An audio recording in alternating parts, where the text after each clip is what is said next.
This is The Black Cat by Edgar Allan Poe. For the most wild yet most homely narrative which I am about to pen, I neither expect nor solicit belief. Mad indeed would I be to expect it, in a case where my very senses reject their own evidence. Yet mad am I not, and very surely do I not dream. But tomorrow I die, and today I would unburden my soul. My immediate purpose is to place before the world, plainly, succinctly, without comments, a series of mere household events. In their consequences, these events have terrified, have tortured, have destroyed me. Yet I will attempt to expound them. To me they have presented little but horror. To many they will seem less terrible than Baroque. Hereafter, perhaps, some intellect may be found which will reduce my phantasm to the commonplace. Some intellect more calm, more logical, far less excitable than my own, which will perceive in the circumstances I detail with awe nothing more than an ordinary succession of very natural causes and effects. From my infancy I was noted for the docility and humanity of my disposition. My tenderness of heart was even so conspicuous as to make me the jest of my companions. I was especially fond of animals, was indulged by my parents with a great variety of pets. With these I spent most of my time, and never was so happy as when feeding and caressing them. This peculiarity of character grew with my growth. In my manhood, I derived from it one of my principal sources of pleasure. To those who have cherished an affection for a faithful and sagacious dog, I need hardly be at the trouble of explaining the nature or the intensity of the gratification thus derivable. There is something in the unselfish and self-sacrificing love of a brute which goes directly to the heart of him who has had frequent occasion to test the paltry friendship and gossamer fidelity of mere man. I married early, was happy to find in my wife a disposition not uncongenial with my own. Observing my partiality for domestic pets, she lost no opportunity for procuring those of the most agreeable kind. We had birds, goldfish, a fine dog, a rabbit, a small monkey, and a cat. The latter was a remarkably large and beautiful animal, entirely black and sagacious to an astonishing degree. In speaking of his intelligence, my wife, who at heart was not a little tinctured with superstition, made frequent allusions to the ancient popular notion which regarded all black cats as witches in disguise. Not that she was ever serious upon this point, and I mention the matter at all for no better reason than that it happens just now to be remembered. Pluto, that was the cat's name, was my favorite pet and playmate. I alone fed him, and he attended me whenever I went about the house. It was even with difficulty that I could prevent him from following me through the streets. Our friendship lasted in this manner for several years, during which my general temperament and character, through the instrumentality of the fiend intemperance, had, I blush to confess it, experienced a radical alteration for the worse. I grew, day by day, more moody, more irritable, more regardless of the feelings of others.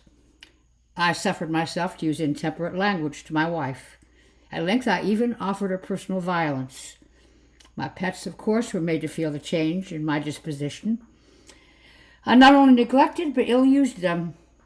For Pluto, however, I still retained sufficient regard to restrain me from maltreating him, as I made no scruple of maltreating the rabbits, the monkeys, or even the dog, when by accident or through affection they came in my way. But my disease grew upon me, for what disease is like alcohol? At length even Pluto, who was now becoming old and consequently somewhat peevish, even Pluto began to experience the effects of my ill temper. One night, returning home, much intoxicated from one of my haunts about town, I fancied that the cat avoided my presence. I seized him. When in his fright at my violence, he inflicted a slight wound upon my hand with his teeth. The fury of a demon instantly possessed me. I knew myself no longer. My original soul seemed at once to take flight from my body, and a more than fiendish malevolence, gin-nurtured, thrilled every fiber of my frame. I took from my waistcoat pocket a penknife, opened it, grasped the poor beast by the throat, and deliberately cut one of its eyes from the socket. I blush, I burn, I shudder when I pen the damnable atrocity. When reason returned with the morning, when I had slept off the fumes of the night's debauch, I experienced a sentiment half of horror, half of remorse, for the crime of which I had been guilty, but it was at best a feeble and equivocal feeling. The soul remained untouched. I again plunged into excess and soon drowned in wine all memory of the deed. In the meantime, the cat slowly recovered. The socket of the lost eye presented, it is true, a frightful appearance, but he no longer appeared to suffer any pain. He went about the house as usual, but as might be expected, fled in extreme terror at my approach. I had so much of my old heart left as to be at first grieved by this evident dislike on the part of a creature who had once so loved me. This feeling soon gave place to irritation. And then came, as if to my final and irrevocable overthrow, the spirit of perverseness. Of this spirit, philosophy takes no account. Yet I am not more sure that my soul lives than I am that perverseness is one of the primitive impulses of the human heart, one of the indivisible primary faculties or sentiments which give direction to the character of man. Who has not 100 times found himself committing a vile or a silly action for no other reason than because he knows he should not? Have we not a perpetual inclination in the teeth of our best judgment to violate that which is law, merely because we understand it to be so? The spirit of perverseness, I say, came to my final overthrow, which is unfathomable longing of the soul to vex itself, to offer violence to its own nature, to do wrong for the wrong's sake only. It urged me to continue and finally to consummate the injury I had inflicted upon the unoffending beasts. One morning, in cool blood, I slipped a noose about its neck and hung it to the limb of a tree, hung it with the tears streaming from my eyes, with the bitterest remorse at my heart, hung it because I knew that it had loved me, because I felt it had given me no reason of offense, hung it because I knew that in so doing I was committing a sin, a deadly sin that would so jeopardize my immortal soul as to place it, if such a thing were possible, even beyond the reach of the infinite mercy of the most merciful and most terrible God. On the night of the day in which the cruel deed was done, I was aroused from sleep by the cry of fire. The curtains of my bed were in flames. The whole house was blazing. It was with great difficulty that my wife, a servant, and myself made our escape from the conflagration. The destruction was complete. My entire worldly wealth was swallowed up. I resigned myself thenceforward to despair. I am above the weakness of seeking to establish a sequence of cause and effect between the disaster and the atrocity, but I am detailing a chain of facts, and wish not to leave even a possible link imperfect. On the day succeeding the fire, I visited the ruins. The walls, with one exception, had fallen in. This exception was found in a compartment wall, not very thick, which stood about the middle of the house, and against which had rested the head of my bed. The plastering had here in great measure resisted the action of the fire, a fact which I attributed to its having been recently spread. About this wall a dense crowd were collected. Many persons seemed to be examining a particular portion of it with very minute and eager attention.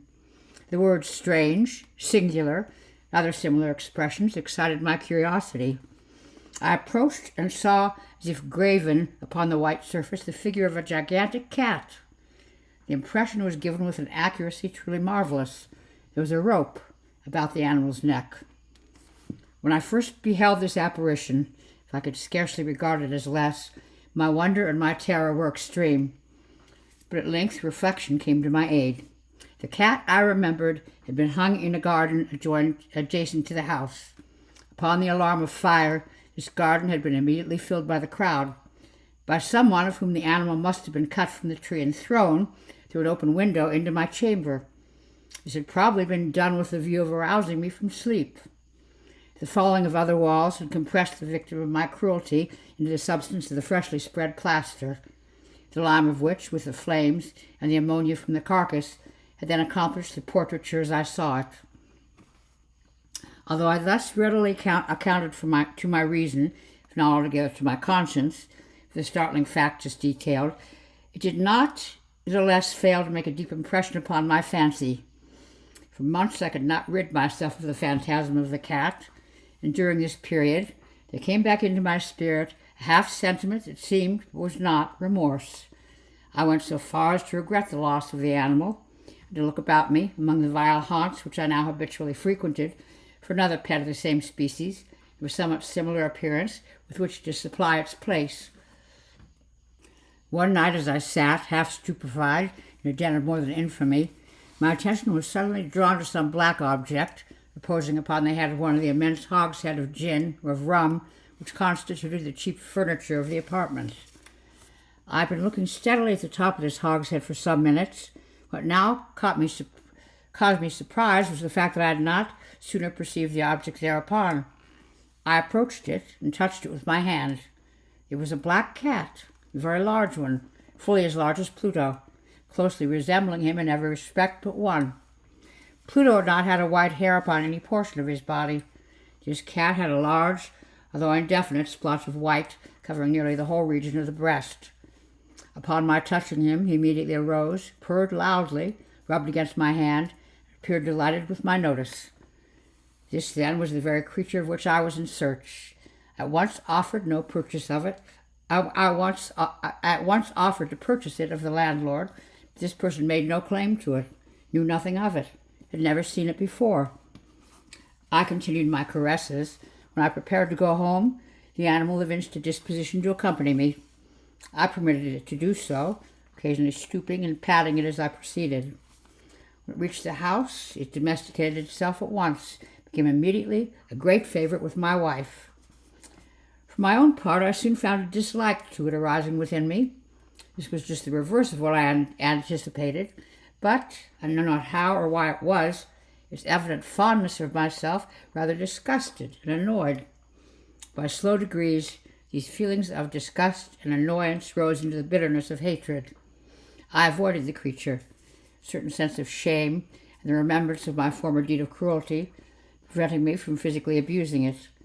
I did not for some weeks strike or otherwise violently use it, but gradually, very gradually, I came to look upon it with unutterable loathing, to flee silently from its odious presence as if from the breath of a pestilence. What added, no doubt, to my hatred of the beast was the discovery on the morning after I brought it home that, like Pluto, it also had been deprived of one of its eyes. The circumstances, however, only endeared it to my wife, who, as I've already said, possessed in a high degree that humanity of feeling which had once been my distinguishing trait, the source of many of my simplest and purest pleasures. With my aversion to this cat, however, its partiality for myself seemed to increase. It followed my footsteps with a pertinacity which it would be difficult to make the reader comprehend. Whenever I sat, it would crouch beneath my chair, or spring upon my knees, covering me with its loathsome caresses. If I rose to walk, it would get between my feet, thus nearly throw me down, or fastening its long and sharp claws to my dress, clamber in this manner to my breast. At such times, although I longed to destroy it with a blow, I was yet withheld from so doing, partly by a memory of my former crime, but chiefly, let me confess it at once, by absolute dread of the beast. This dread was not exactly a dread of physical evil, yet I should be at loss of how otherwise to define it. I'm almost ashamed to own, yes, even in this felon's cell, I'm almost ashamed to own the terror and horror with which the animal inspired me had been heightened by one of the merest chimeras it would be possible to conceive. My wife had called my attention more than once to the character of the mark of white hair, which I have spoken, which constituted the sole visible difference between the strange beast and the one I had destroyed. The reader will remember that this mark, although large, had been originally very indefinite. By slow degrees nearly imperceptible, which for a long time my reason struggled to reject as fanciful, it had at length assumed a rigorous distinctness of outline. It was now the representation of an object that I shudder to name, and for this, above all, I loathed and dreaded, would have rid myself of the monster had I dared. It was now, I say, the image of a ghastly thing, of the gallows, a mournful and terrible engine of horror and of crime, of agony and of death. And now was I indeed wretched beyond the wretchedness of mere humanity, and a brute beast, whose fellow I had contemptuously destroyed, a brute beast to work out for me, a man fashioned in the image of the high God, so much of insufferable woe. Alas, neither by day nor by night knew I the blessing of rest any more. During the former, the creature left me no moment alone, and in the latter, I started hourly from dreams of unutterable fear to find the hot breath of the thing upon my face, its vast weight, an incarnate nightmare that I had no power to shake off, incumbent eternally upon my heart. Beneath the pressure of torments such as these, the feeble remnant of that good within me succumbed. Evil thoughts became my sole intimates, the darkest and most evil of thoughts. The moodiness of my usual temper increased my hatred of all things, of all mankind, which, from the sudden, frequent, and ungovernable outburst of a fury which I now blindly abandoned myself, my uncomplaining wife, alas, was the most usual and most patient of sufferers. One day she accompanied me, upon some household errand, into the cellar of the old building which our poverty compelled us to inhabit. The cat followed me down the steep stairs, nearly throwing me headlong, exasperated me to madness. Uplifting an axe, and forgetting in my wrath the childish dread which had hitherto stayed my hand, I aimed a blow at the animal, which, of course, would have proved instantly fatal, had it descended as I wished. This blow was arrested by the hand of my wife. Goaded by the interference into a rage more than demoniacal, I withdrew my arm from her grasp and buried the axe in her brain. She fell dead upon the spot without a groan. This hideous murder accomplished, I set myself forthwith and with entire deliberation to the task of concealing the body. I knew that I could not remove it from the house, either by day or by night, without the risk of being observed by the neighbors. Many projects entered my mind. At one period I thought of cutting the corpse into minute fragments, and destroying them by fire. At another I resolved to dig a grave for it in the floor of the cellar. Again I deliberated about casting it into the well in the yard, about packing it into a box as if merchandise with the usual arrangement, and so getting a porter to take it from the house. Finally I hit upon what I considered a far better expedient than either of these. I determined to wall it up in the cellar, as the monks of the Middle Ages are recorded to have walled up their victims. For a purpose such as this, the cellar was well adapted. Its walls were loosely constructed, and had lately been plastered throughout with a rough plaster, which the dampness of the atmosphere had prevented from hardening. Moreover, in one of the walls was a projection caused by a false chimney or fireplace that had been filled up and made to resemble the rest of the cellar. I made no doubt that I could readily displace the bricks at this point, insert the corpse, and wall the whole up as before, so that no eye could detect anything suspicious. In this calculation I was not deceived. By means of a crowbar, I easily dislodged the bricks. Having carefully deposited the body against the inner wall, I propped it into that position with little trouble. I relaid the whole structure as it originally stood. Having procured mortar, sand, and hair with every possible precaution, I prepared a plaster which could not be distinguished from the old. With this I very carefully went over the new brickwork. When I had finished, I felt satisfied that all was right. The wall did not present the slightest appearance of having been disturbed. The rubbish on the floor was picked up with the minutest care. I looked around triumphantly and said to myself, "Here, at least, then, my labor has not been in vain." My next step was to look for the beast which had been the cause of so much wretchedness, for I had at length firmly resolved to put it to death. For a purpose such as this, the cellar was well adapted. Its walls were loosely constructed, and had lately been plastered throughout with a rough plaster, which the dampness of the atmosphere had prevented it from hardening. Moreover, in one of the walls was a projection caused by a false chimney or fireplace that had been filled up, made to resemble the rest of the cellar. I made no doubt that I could readily displace the bricks at this point, insert the corpse, and wall the whole up as before, so that no eye could detect anything suspicious. And in this calculation I was not deceived. By means of a crowbar, I easily dislodged the bricks. Having carefully deposited the body against the inner wall, I propped it into that position, while with little trouble I relaid the whole structure as it originally stood. Having procured mortar, sand, and hair with every possible precaution, I prepared a plaster which could not be distinguished from the old, and with this I very carefully went over the new brickwork. When I had finished, I felt satisfied that all was right. The wall did not present the slightest appearance of having been disturbed. The rubbish on the floor was picked up with the minutest care.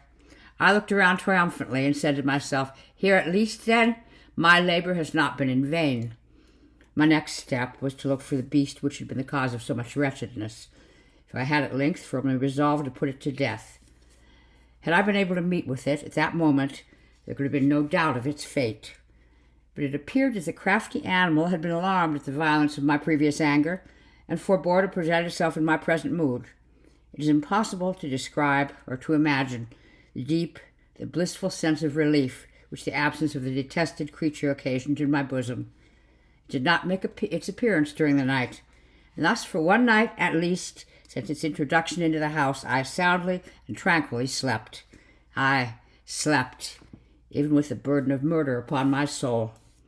The second and third day passed, still my tormentor came not. Once again I breathed as a free man. The monster in terror had fled the premises forever. I should behold it no more. My happiness was supreme. The guilt of my dark deed disturbed me but little. Some few inquiries had been made. These had been readily answered. Even a search had been instituted, but of course nothing was to be discovered. I looked upon my future felicity as secured.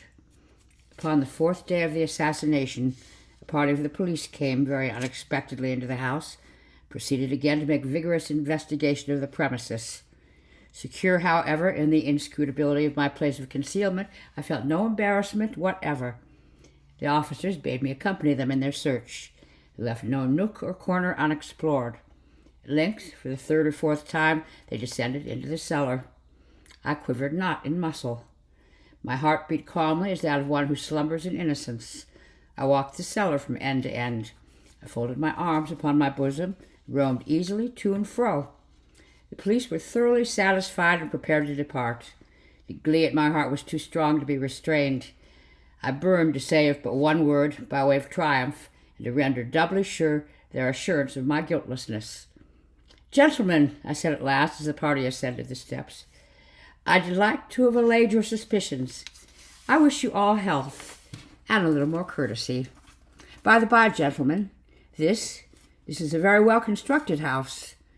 In the rabid desire to say something easily, I scarcely knew what I uttered at all. "I may say an excellent, well-constructed house. These walls— Are you going, gentlemen? These walls are solidly put together." And here, through the mere frenzy of bravado, I rapped heavily with a cane, which I held in my hand, upon that very portion of the brickwork behind which stood the corpse of the wife of my bosom. But may God shield and deliver me from the fangs of the arch-fiend. No sooner had the reverberation of my blows sunk into silence, I was answered by a voice from within the tomb, by a cry, at first muffled and broken, like the sobbing of a child, then quickly swelling into one long, loud, and continuous scream, utterly anomalous and inhuman, a howl, a wailing shriek, half of horror and half of triumph, such as might have arisen only out of hell, conjointly from the throats of the damned in their agony, and of the demons that exult in the damnation. Of my own thoughts it is folly to speak. Swooning, I staggered to the opposite wall. For one instant, the party upon the stairs remained motionless, through extremity of terror and of awe. The next, a dozen stout arms were toiling at the wall. It fell bodily. The corpse, already greatly decayed and clotted with gore, stood erect before the eyes of the spectators. Upon its head, with red extended mouth and solitary eyes of fire, sat the hideous beast whose craft had seduced me into murder, and whose informing voice consigned me to the hangman. I had walled the monster up within the tomb.